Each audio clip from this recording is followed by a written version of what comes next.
All right, everybody. Terry in here. I know this is a little out of the ordinary, but this is a Topaz update. Unfortunately, the news that I have to deliver, it's not good news, um, and I felt like it deserved more from me than just some typed words. Bear with me; it'll probably get long. You know how my writing is. I'm wordy. So I'm not going to be able to breeze through this. Uh, in brief, or kind of a summation, you know that I was trying to rescue a cat from Saudi Arabia. Uh, a beautiful, pure white cat with the most amazing, deep topaz colored eyes, and that's how she got her name. She was an abandoned cat that was hanging out at the hotel where I was staying while working in Riyadh over the winter. And I had decided to try and rescue her and bring her home. This has not been an easy type rescue, and it has not gone without ridicule, but it has also has gotten as far as it did because of your support. Um, to address some of the ridicules, because I understand people have questions, and they're fair questions. One of them being, it's just a cat, and I've heard that a lot, especially lately, because this has caused me a considerable amount of stress and expense. And the thing is that that's exactly why I did it, because it's just a cat. Because somebody has to believe in the cats. Somebody has to rescue the cats. Somebody has to rescue the dogs. Somebody has to rescue the whales. Somebody has to rescue the sea turtles. It starts with somebody going against everybody else's ideal of what's valued and do it. You don't do it because it's easy. You do it because it was hard and nobody else was doing it.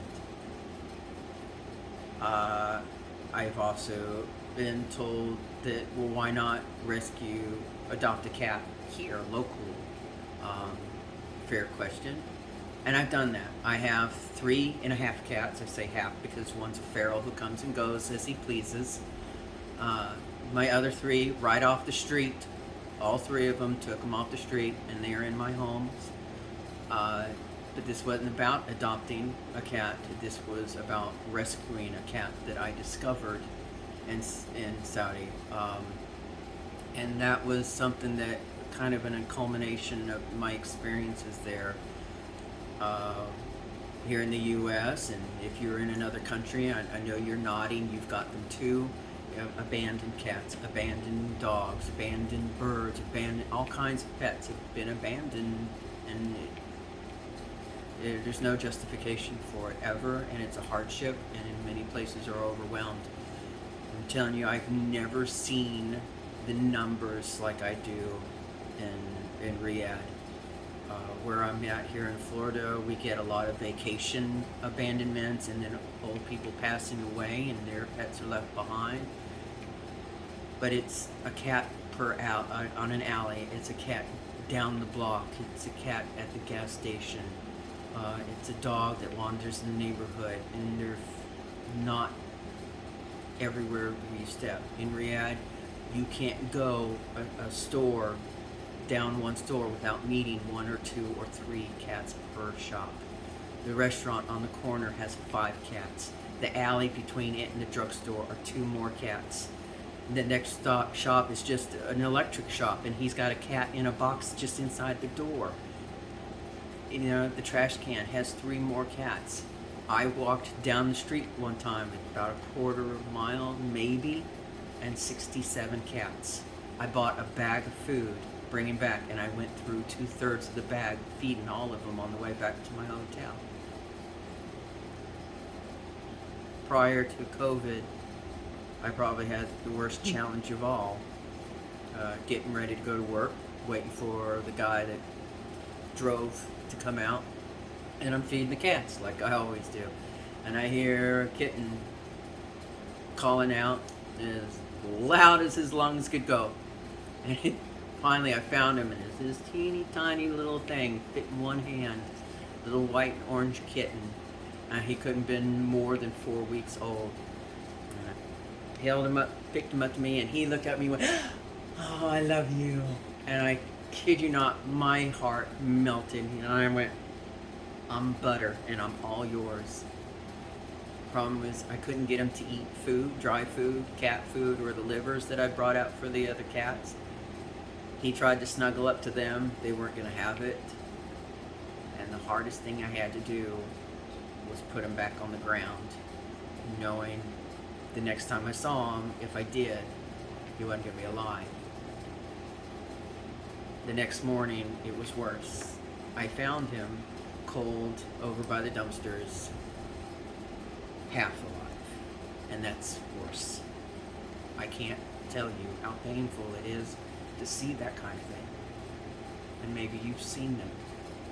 I know a lot of you guys are out there with, you know, your animal lovers too. That's why you're here. That's why you've been helping me. That's why you've been supportive. And I've had some really tough conversations with Creator and even some of my closer friends with this vulnerability that I feel. That why am I being brought challenges that I can't be a champion at? So in this visit, when Topaz chose me of all places to have her kittens in my lap, I wasn't going to walk away this time. I wasn't going to put another kitten on the street to die.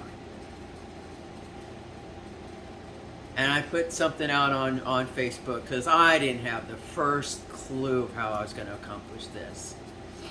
And Petra, bless you, because she posted several links all over up underneath that comment of organizations that help. Organizations right there in Saudi. And that was the match that I needed, and I was determined. Unfortunately, those organizations, all I got was silence. Nothing against the organizations. I don't think any of them ever meant to be unhelpful. I think they're just exhausted because of the number of cats and the number of expats that continue to leave them, and the fact that Saudi people are still new to the idea of having pets inside the house. So this was not an easy endeavor. I did get lucky and found a foster home, and we started her vaccines. And this starts a time clock, because every vaccine has to be done in a certain time. If you're a day late, that's it, game over. You can't move the cat out of the country. So I had to make sure that the foster people went back to the vet and did everything at the exact times that they were supposed to. Once all the shots are done, then you count 30 days down, and then you are able to ask for clearance to remove the cat from the country.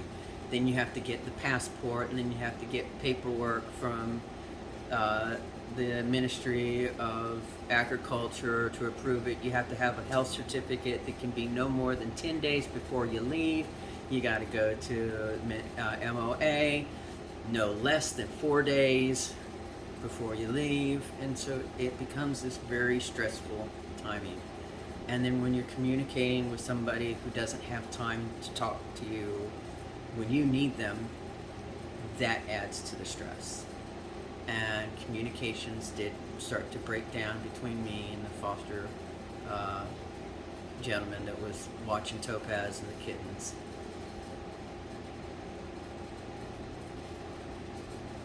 I met this wonderful young lady. She lives in Jeddah, which is still quite a bit of a ways, but she was going to help out. And she's quite chill. She's pretty cool. And she kept trying to tell me, relax, we can get this. It'll be done. We'll get it all done in a day. and I strove to go forward. And so when everything seemed like it was going to be impossible, suddenly I was going to leave in 2 more days.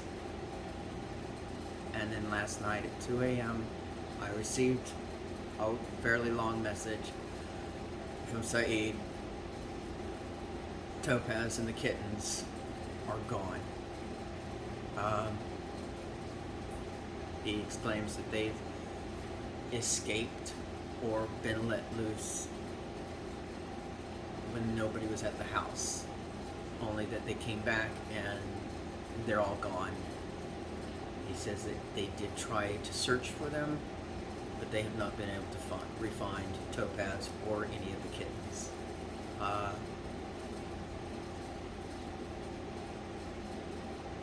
I because of some of the issues with the breakdown with communications and some of the other things that have been going on, I'm not so sure if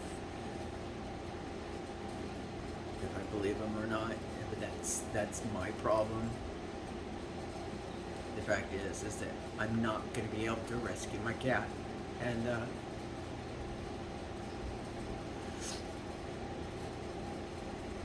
a couple of years ago, I had to put my old puppy to sleep.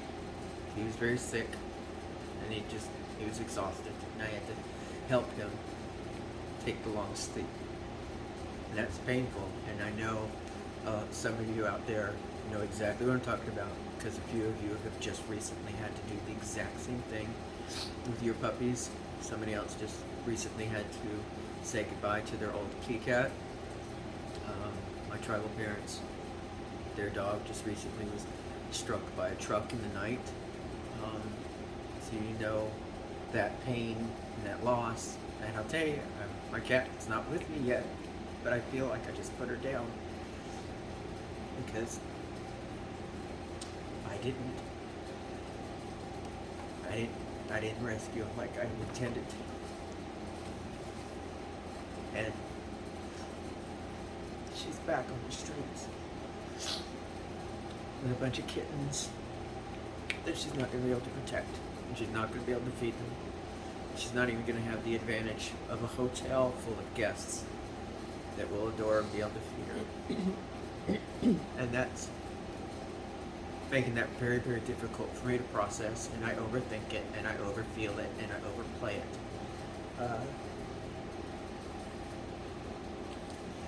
For you, I want to thank you for all the support and for the donations. And in regard to those donations, I'm going to make every effort I can to pay everybody back. It's going to take me some time. I don't make a lot of money, and summertime is pretty much a dead season for my kind of work. But I still have the money, some of the money left that was going to pay for their airlines fees, so I'll start with that. I will try and get as much of the gear that I had ordered returned, and when that money gets back refunded, I'll turn it back over to you. Please be patient with me. Please don't. If you're gonna get angry, vent with a friend that can, have empathy and compassion, but don't take it out on me. I'm already hurting as it is, and I don't have the answers that I wanted, and I don't have the outcome that I wanted. But just to be right with all of you, I'm going to do everything I can to get all the money back to you.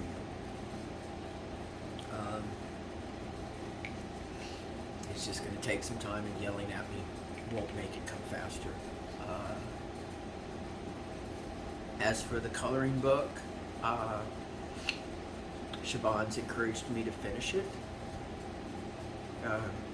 And I'll finish it the way it was intended to have, a happy ending, but it'll be a notation in the back that unfortunately it was not. Money that goes for it, obviously that can't help with Topaz, but Siobhan and her mother actually have a sanctuary here that they do rescue cats. So if we get a little bit of money from it, we'll help with that. I have a friend, David, who lives in downtown Riyadh, and he walks to work every single day and feeds the kitties on the way to work and then feeds them again on the way home. So if nothing else, if I have absolutely nothing else but $20, that's $75 of Riyadh Rials, and that buys a couple of bags of food. So I'll buy him food, and at least that way I know the cats on the street are getting fed. I guess that's it. I just wanted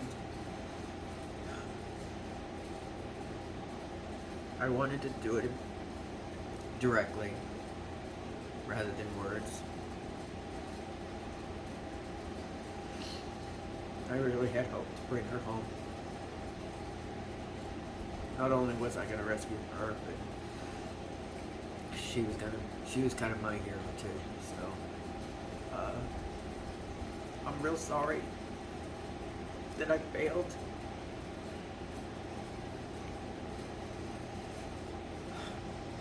And I hope you ladies forgive me. And for God's sakes, no hugging fucking cats. Sorry. And thanks. That's it.